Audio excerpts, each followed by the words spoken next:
Hey everyone, it's your favorite streamer and content creator with a new tutorial to help out those new streamers out there. We'll be setting up the best chatbot in my opinion out there, and it's completely free. I'll be providing the download link to StreamLabs chatbot in the description below. I do want to mention that this bot only works if you have the application running on a laptop or desktop while streaming.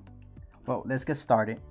Head over to the link in the description and it should take you straight to the download tab. Go ahead and hit the download tab and save it on a file of your choosing. I already have the bot downloaded, but you would have to run the installer after saving the previous files. Once installed, open up the bot and click on the person silhouette on the bottom left corner that says connections. You would have to generate an oath token for both the Twitch bot and the Twitch streamer panels. Go ahead and type in your Twitch account username on bot and streamer channel. Then generate a token. You will log in into your Twitch and provide the token code if you have a 2FA.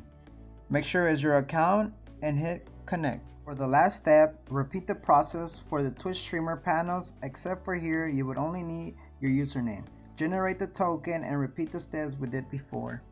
If you would like to see if your bot was properly linked, head over to your Twitch chat and type something. It should show what you type in the console panel. Hope you got it to work. If you would like to see a more in-depth review on how to use and all the cool things you could do, leave a comment below. I would love to hear what type of tutorials y'all would like to see. See you next time. Peace out.